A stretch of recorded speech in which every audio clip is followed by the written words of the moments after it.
本视频由阿美洛熊猫机械键盘赞助播出，键盘艺术家阿美洛。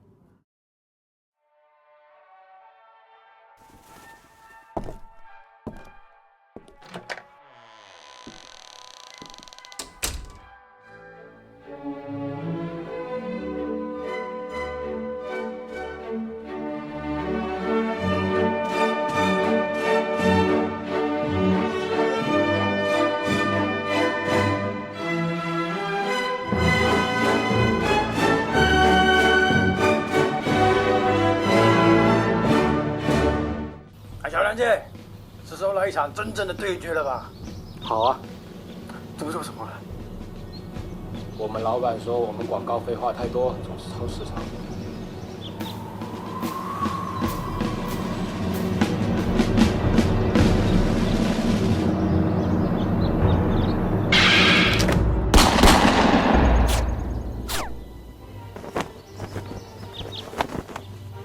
你是想找这个吧？怎么回事？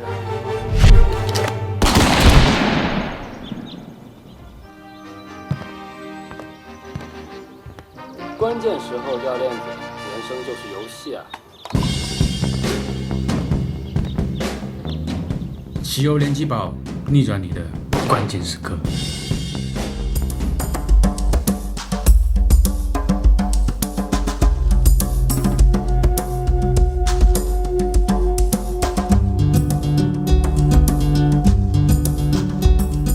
全宇宙的华人，各位好，我是聂俊。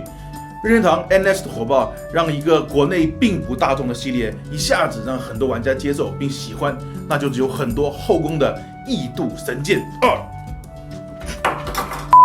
但是有第二代，怎么能没有第一代呢？终于最近老任把第一代的画面高清化之后，登录了 NS， 顺便还加入了官方中文。当然，因为只是高清化游戏，还是挺有时代感的啊。所以呢，我们除了简单聊一聊这第一代的体验之外，更想聊一聊这款游戏当时所在的历史背景。因为第一代的大卖啊，除了本身品质好之外，还因为当时正处在日本游戏和欧美游戏互相竞争的分水岭之上。这种独特的背景才造就了《异度神剑》有别于其他 JRPG 的独特风格。这场日本游戏和欧美游戏的交锋是游戏史上一次很重要、对未来游戏影响深远的事件。这场交锋之后呢，日本游戏和欧美游戏就开始水火交融，你中有我，我中有你了。这期我就想先借《异度神剑》开个头，以后再好好聊聊这场很多人都没有注意到的战争。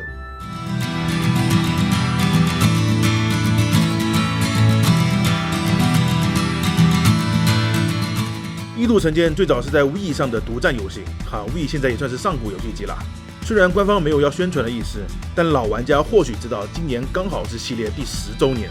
在这个时间点推出终极版，也算是给粉丝一份别有风味的生日礼物啦。不过本作并非《异度神剑》的第一次移植，早在任天堂公布 New 3DS 时，就将移植的《异度神剑 3D》作为独占游戏宣传过一波。注意，不是 3DS 独占，而是 New 3DS 独占，老三还玩不了。当时任天堂的说法翻译过来大概就是老三是我带过性能最捉急的一届学生。我说任天堂你也知道 3DS 性能捉急啊，但事实证明，从一个性能不怎么样的主机换到一个性能更加不怎么样的掌机，就别指望会有什么进步了啊！异度神剑 3D 毫不意外地成为了 3DS 捉机性能的受害者，游戏画面充满了那种卤太多了的朦胧美，想要玩得爽，还是得回 Wii 或者 Wii U 上。但这两兄弟在国内也是人版王和 BOSS 机啊，外加当时还没有官方中文版，所以这波造势对中国的冲击力基本可以忽略不计。但是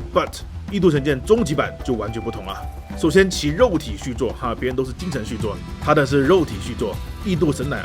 异度神剑2的走红，让国内玩家莫名其妙的多了一堆老婆。很多过去不在乎任天堂的玩家猛地发现原来老任不只是有合家欢这家伙也可以很不正经。不过我更希望老任能重置下异度神剑 X， 毕竟题材上是主打我最喜欢的机甲元素。异度世界那超大的机甲设计，加上来自高达 NT 泽野弘之负责的音乐，不用玩都知道那游戏有多爽啊！这里哪一波异度神剑 X 终极版，如果实现了，记得回来还愿啊！那这次既然叫终极版了，那也得有点终极该有的样子。画面总算是全部翻新了一遍角色的建模按照现在的审美彻底重做了，相比原版明显顺眼了一个火箭的差距。其实我并不反对偏写实的人物画风，但是原版的角色却是写实中带点惊悚，特别是两个妹子演出的时候颜值忽高忽低，就像董王的嘴一样飘忽不定，没个靠谱的。所以首先会劝退很多玩家的角色脸蛋，终极版就解决了。或许有人会认为那是10年前的游戏，建模怎么能和现在比呢？但其实和《异度1》同期发售，同样定位 JRPG， 同样 Wii 独占的游戏，坂口博信的最后的故事，他的角色是这样的。虽然也年代感十足但相比《异度1》还是好很多。所以原版《异度1》的角色，哪怕放在 Wii 上，放在那个年代也根本称不上好。但这是有原因的，因为《异度神剑1》是那个时期唯一一个拥有堪比开放世界游戏地图尺寸的专业 RPG。玩过《异度2》的应该都知道，这个系列的地图是以巨大著称的。2017年的《异度2》尚且能给我们这样的感叹，2010年的《异度1》更是无法想象了。大家知道《异度1》的地图加起来有多大吗？接近一个 GTA 5。但 GTA 5是2013年的游戏而且还是性能强大得多的 PS3 和 Xbox 360上的。哪怕一代的地图细节比 GTA 5差很多，但别忘了这是一个 Wii 的游戏，要在性能羸弱的 Wii 上实现一个如此巨大的世界，这已经是一个巨大的挑战了。所以在2010年能够玩上一个地图规模接近 GTA 5的 JRPG， 是一件多么令人骚动的事情。那个时候的《最终幻想13》还在玩一本道呢，加上异度系列本身就有很多 MMORPG 的影子，当年的我真的有一种在主机上玩网游的错觉一代原版的建模之所以简陋，就是因为要把尽可能多的资源分配给这个巨大的世界。这个案例非常有趣因为一般的 JRPG 是不会轻易牺牲主角的资源的，但印度神剑宁愿放弃颜值，也要实现如此规模的游戏地图，实属少见。而这最终也造就了这个系列独特的游戏体验。不过严格上来说，最终版只能算是一半重置一半 HD， 比如装备就只是贴图的 HD 化，分别把异度2和终极版的休尔克放在一起，就不难看出这种差别。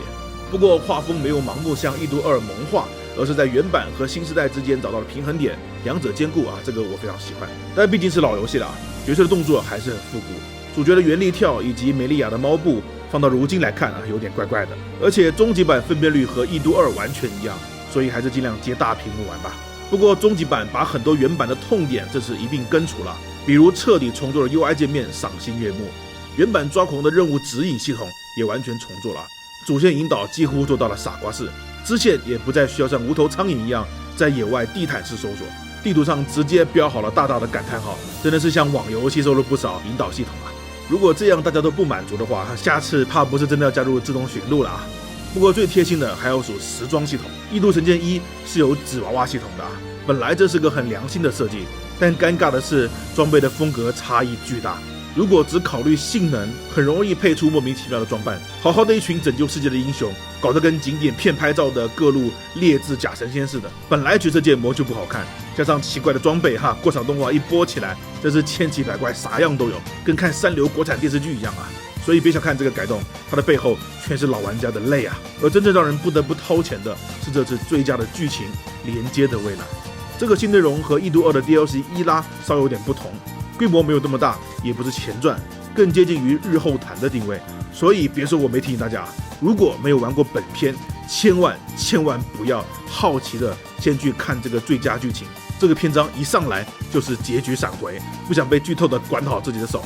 相连的未来和本片的存档是各自独立的，所以老玩家可以直接玩最佳剧情。官方表示有10到20小时的内容，我自己花了7个小时左右，支线并没有全清，但也玩了7成。休尔克和梅利亚对我的新造型，瞧这个黑丝用心了。剧情的地点呢，巧妙的选用了原版没有收录的巨人之间，唠叨了这么多年，算是了大家一桩心愿原版的必杀技改成了新的诺盆战队，而且这12个诺盆成员要玩家自己去找，找得越多，合体技的效果就越好。全部找到之后带着一群小弟浩浩荡荡的出去干架是不是有点神奇101的滑稽感呢？这个最佳剧情我本来是抱着看老婆的心态去的，但玩下去才发现2个孩子居然意外的激萌，超级戳我，根本停不下来。支线也比想象的充实，最良心的是新的牵绊对话，直接全程语音加轻度演绎，秒杀本片的站桩哑剧还不用刷好感度，这个非常重要。根据高桥哲哉自己的说法，之所以要追加剧情，除了满足粉丝补全遗憾之外，这个小故事同样也是异度系列未来新作世界观的一个影子，既总结过去的辉煌，也展望了未来的可能。这或许就是异度神剑1最后的终极使命吧。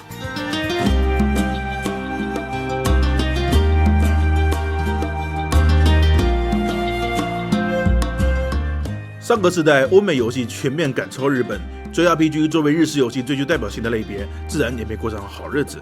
像我们的月岛这样的忠实 JRPG 爱好者，也只能嘴上逞强说的没事没事，实际已经眼红的都快射出激光了。当然，上世代的 JRPG 自己表现不佳也是事实。前期还有蓝龙、失落的奥德赛、最后的遗迹这些个性化的作品诞生，但中后期就开始力不从心了。本来寄予厚望的最终幻想13全系列，因为过于注重画面，游戏本身表现平平。DQ10 做成了网游，压根没出场。P5 本来是为 PS3 打造的游戏，硬是拖成了双平台。横尾太郎的尼尔和龙背，那时候还是极端小众的另类游戏。传说系列倒是非常敬业游戏一个接一个，但和 FF13 走了另一个极端，画面就是不上心。这 PS4 时代都快结束了，才终于换上了虚幻四。其他诸如白骑士物语、二之国、闪之轨迹等等游戏也无法扛下一线的大旗。与之相对的，欧美游戏就强势太多了。异度神剑前后那2年，不算其他类型大作光 RPG 就有龙腾世纪起源、质量效应2、老滚5、辐射新维加斯、神界2龙翼，这些家伙有多凶残就不用赘述了。加上索尼和微软各种第一方游戏，不断拉高了玩家对大作的标准。那个时候的日本就别说 JRPG 了，几乎是全品类败退所以当异度神剑这个业界一致好评的 JRPG 发售后，玩家兴奋地开启了多人 party， 有人甚至将它称为 JRPG 的父亲之作，说它是上个世代最强的 JRPG等等。虽然有点夸张但多少都反映了当时的人对于 JRPG 没落的不甘。那现在异度神剑终极版的发售，很多新的玩家有机会接触了这款作品，但它终究逃不过时代的印记。所以对于这款作品的核心体验，我们就必须回到那个历史场景。无论是新时代的异度神剑2，还是10年的异度神剑1，抛开巨大的开放地图、网游式的战斗这些不走寻常路的特色，骨子里其实还是我们熟悉的歌颂勇者、拉帮结伙、走走迷宫、顺便拯救世界的 JRPG。如果觉得异度1很传统，没有特别的超出预期那就对了，因为当时的玩家需要的就是这么一款略带新鲜又足够熟悉的游戏。那么异度神剑是凭什么让人们重拾对 JRPG 的信心的呢？首先，剧情和战斗当然是很重要的相比于异度2那浓厚的里番中二风，一代虽然也有战斗高潮突然来个拼刀嘴炮，高喊马伯路星际路、阿姨西铁路的尴尬，但整体会更加震惊，并带点黑暗。正邪之间的对立也比较模糊，既能让玩家看得热血沸腾，也不会让人们觉得这个世界的问题可以靠大嗓门来解决。战斗就更不用说了，我个人是比较喜欢一代的战斗的。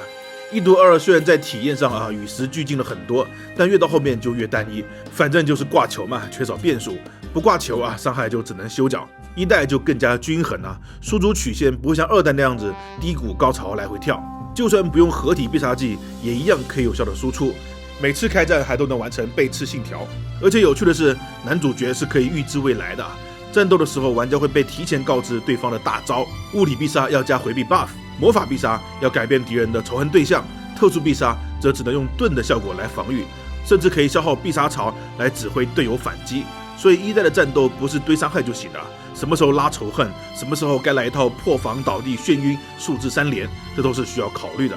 否则下次必杀预告出现的时候，就真的会变成お前はもう死んでいる。何？那当然，你们现在就得数字3连是不用考虑的否则お前はもう死んでいる。何？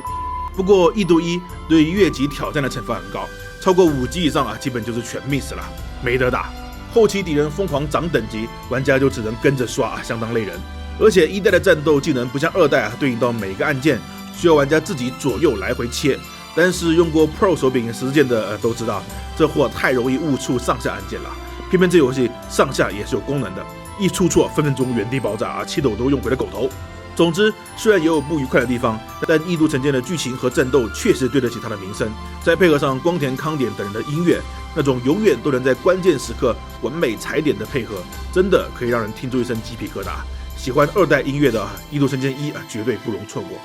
不过剧情、战斗、游戏说到底还只是 JRPG 的标配，好的作品这3个都差不到哪去异度神剑最独树一帜的，其实是它那巨大的游戏世界以及它所营造的世界感。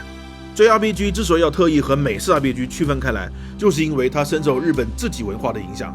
如果有人问老滚5好玩在哪里，估计大家能举出一大堆奇怪的例子。但如果有人问 FF7 好玩在哪里，那答案几乎清一色的都会变成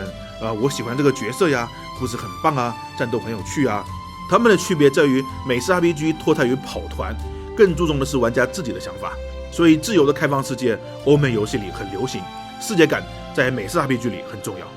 而 JRPG 呢，是典型的故事驱动型，所以 JRPG 不喜欢搞开放世界，因为他们的内核就很不搭。JRPG 是在相对静态的范围里面讲述一段规定好的故事，而这个故事没涉及的地方并不重要。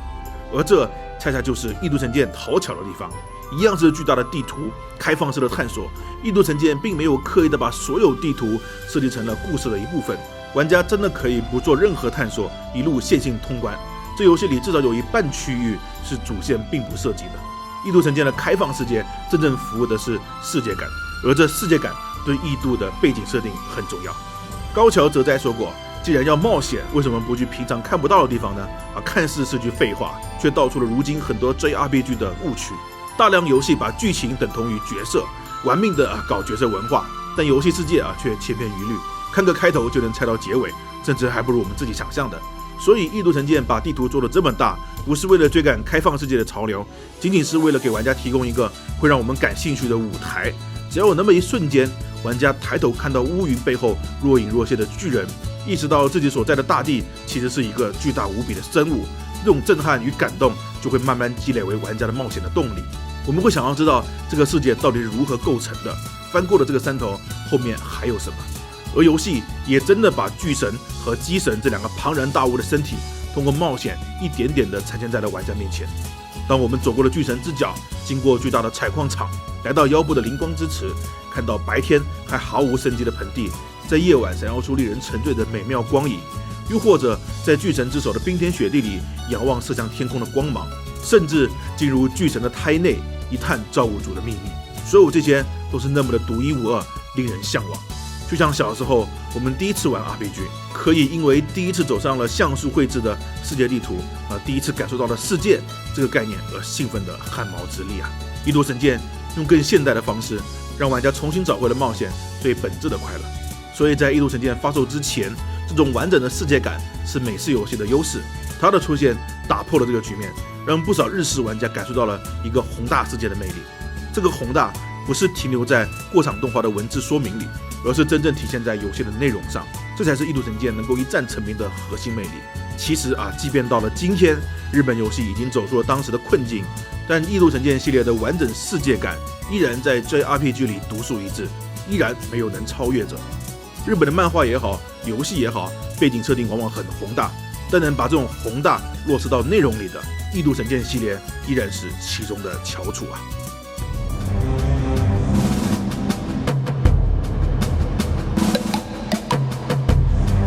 异度神剑终极版因为是老游戏的高清化，所以我们并不能用现在的眼光去看待否则很多东西都会不习惯只想玩 3A 新游戏的朋友呢，这个游戏就不适合了。但是除了这些时代的印记之外这个游戏依然是这10多年来最优秀的 JRPG 之一。而且对我来说，它最好的是第一代相对更写实一点没有那么中二。中二这个问题呢，对资深的 JRPG 玩家来说不是问题，但是对我们这种已经而立之年的人来说，中二也可以像天元突破就很中二，但是我们能接受因为你的中二必须不能尬只要不尬那就是热血，一旦尬了那就是中二。而异度神剑第一代，我觉得这个度就把握的比较好所以非常适合对异度系列有兴趣又觉得二代太尬的朋友尝试一下另外这也是视频一直强调的，它作为 JRPG 的另类，有着独特的魅力，那就是它非常宏大而又完整的世界感。这种感觉在日式游戏里面呢我觉得只此一家。如果你想体验这种被巨大的世界观震撼的感觉，那这个游戏也非常值得。好，我们下一期聊聊 VR。 GameCube 就在，我是袁俊。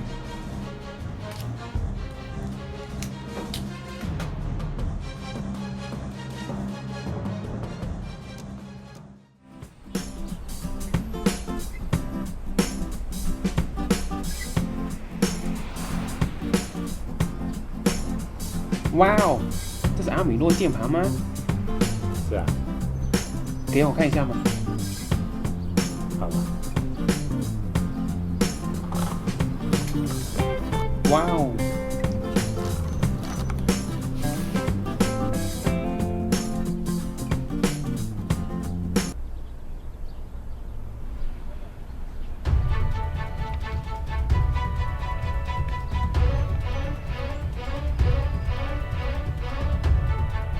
谁都会想要一件像艺术品一样的键盘，要好好保护好它。哇哦，这是阿米诺键盘吗？不是，我也想要。别紧张，少年，阿米诺618年终大促都突破底价了，想要就去买啊！